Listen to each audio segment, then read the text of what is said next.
அப்புறம் சமீபத்தில் நம்ம பழைய தலைமுறை இருக்குல்ல, தான் புதிய தலைமுறை சேனல். அந்த சேனல் வந்து இப்போ கூட்டணி கட்சிக்காரவங்க பூரா அந்த நம்ம சண்முகம் ஐயா அவங்க இவங்கெல்லாம் வந்து நாங்கள் திமுகவில் கூட்டணியில் இல்லை, நாங்கள் ஏன் அவங்கள்ட்ட கேட்கணும், அவங்க சொல்லி தான் நாங்கள் இவங்களுக்கு ஆதரவுன்னு சொல்கிறாங்க, அதெல்லாம் இல்லை, எங்களுக்குன்னு அறிவு இல்லையா, அது இதுன்னு சொல்லி ரொம்ப பேசிட்டாங்க. உடனே திமுகவுக்கு டேமேஜ் ஆயிடுச்சு. உடனே கூப்பிடு, நம்ம அடிமை பழைய தலைமுறையை கூப்பிடு அப்படின்னு சொல்லிட்டு அந்த பழைய தலைமுறையை கூப்பிட்டு இவங்க 4 பேரை உட்கார வச்சு அவங்க ஊபிசையே பத்திரிகையாளர்ன்ற பேரில் அதில் ஒரு சில நடுநிலையாளர்களை நடுவில் உட்கார வச்சுக்கிட்டு அதில் ஒரு 20 பேர் கேள்வி கேட்டாங்கன்னா 18 பேர் ஊபி இருக்கிற பத்திரிகைக்காரவங்க தான்.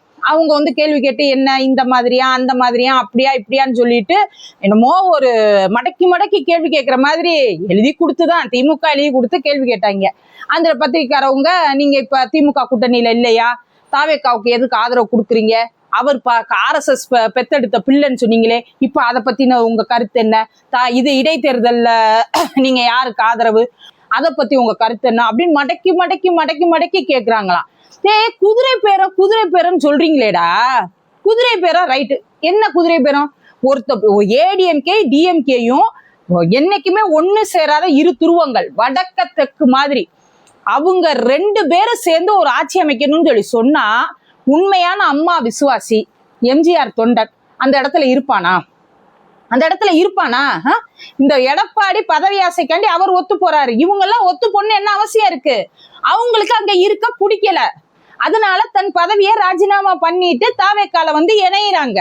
இங்க எங்க தலைவர் எம்ஜிஆரையும் அண்ணாவையும் கொண்டாடுறாரு, அவங்களுக்கு அவங்க பிடிச்சிருக்கு, தன் தலைவரை கொண்டாடுற இடத்துல அந்த தொண்டர்கள் போறாங்க. இது என்ன குதிரை பேரம்? இதுல நீ என்ன உட்காந்து பாத்தியா பக்கத்துல உட்காந்து? அப்புறம் குதிரை பேரத்தை பத்தி மட்டும் பேசிக்கிட்டே இருக்கியே, எல்லா எம்எல்ஏவும், அது அதிமுக எம்எல்ஏவா இருக்கட்டும் டிஎம்கே எம்எல்ஏவா இருக்கட்டும், எல்லா எம்எல்ஏவும் காசு கொடுத்துதான் ஓட்டு வாங்குறாங்க.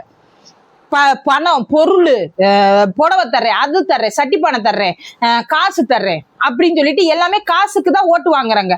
அதை பத்தி எந்த பத்திரிகையாச்சும் பேசுறீங்களா? எந்த பத்திரிகைக்காரனாச்சும் பேசுறியா?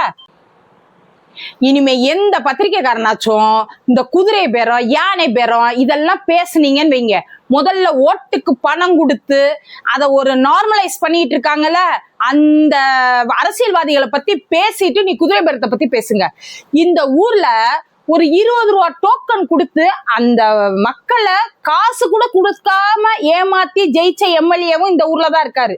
47 பேர் தான் இருக்கிற எடப்பாடிய முதலமைச்சரா நீங்க தேர்வு செய்யணும், அவரை பதவி ஏற்க கூப்பிடணும்னு ஆளுநருக்கு போய் நீ லெட்டர் எழுதி கொடுத்துட்டு வந்திருக்க. நீ பைத்தியமா இல்ல மக்களை பைத்தியம் நினைக்கிறீங்களா? 47 சீட்டை வச்சுக்கிட்டு எப்படி சார் முதலமைச்சர் ஆக முடியும்? அப்ப நீங்க என்ன அர்த்தம்? குதிரை பேரம் பண்ணி மித்தவங்களை எல்லாம் இழுத்துக்கிடுவோம். இப்ப ஏடிஎம்கே டிஎம்கேயும் சேர்ந்துச்சு அப்படின்னா அதுக்கு என்ன எதுவுமே நீங்க டீலிங் பேசாம சேர்ந்துக்கிடுவீங்களா? டீலிங் பேசாமையா சேர்ந்துக்கிடுவீங்க? எனக்கு இதை கொடு, உனக்கு நான் அது கொடுக்குறேன் அப்படின்னு சொல்லி பேசி வார்த்தை தானே பண்ணி நீங்களும் ஆட்சி அமைச்சிருப்பீங்க. அது வந்து குதிரை பேரத்திலே ரொம்ப கேவலமான பேரம். அதனால குதிரை பேரத்தை பத்தி பேசுறதுக்கு அரசியல்வாதிக்கும் தகுதி இல்லை, பத்திரிகைக்காரவங்களுக்கும் அந்த அரசியல்வாதிகளை கேள்வி கேட்கிற வரைக்கும் குதிரை பேரத்தை பேசுறதுக்கு தகுதி இல்லை.